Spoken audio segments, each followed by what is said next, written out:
আগামীকাল বৃহস্পতিবার। আপনাদের কি এই হাদিসটি মনে আছে? হযরত আবু হুরায়রা রাদিয়াল্লাহু তাআলা আনহু হতে বর্ণিত, রাসূল সাল্লাল্লাহু আলাইহি ওয়াসাল্লাম ইরশাদ করেন, প্রত্যেক সপ্তাহে অর্থাৎ সোমবার এবং বৃহস্পতিবার আল্লাহর দরবারে বান্দার যে আমল সেটা আল্লাহর দরবারে পেশ করা হয়। তখন রাসূল সাল্লাল্লাহু আলাইহি ওয়াসাল্লাম তো প্রায় সোমবার এবং বৃহস্পতিবার তিনি রোজা রাখতেন। তাই তিনি বললেন যে যে তিনি যেন রোজাদার অবস্থায় আল্লাহ তাআলা ওনার আমলগুলো আল্লাহর কাছে যেন পেশ করে। উনি তো রোজা রাখেন শুক্রবার, সোমবার এবং বৃহস্পতিবার।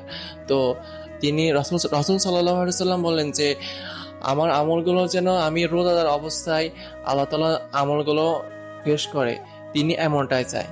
সুবহানাল্লাহ।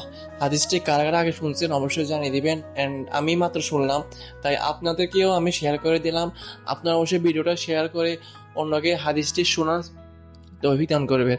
আমি মাত্র হাদিসটা আমার সামনে পড়ে আমি দেখি মানে হতভম্ব হয়ে যায় এই হাদিসটার এবারটা পড়ে আরে।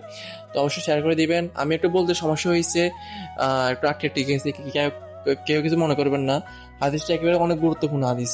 আসসালামু আলাইকুম রহমতুল্লাহ। একটা ছোট্ট একটা টিপস দিয়ে যায়, যেহেতু বৃহস্পতিবার আল্লাহর দরবারে, সোমবার এবং বৃহস্পতিবার আল্লাহর দরবারে মানে আল্লাহর কাছে বান্দার আমলগুলো পেশ করা হয়, তাই আমাদের উচিত বেশি বেশি ইস্তেগফার, দুরূদ শরীফ এগুলো পড়া। আসসালামু আলাইকুম রহমতুল্লাহ।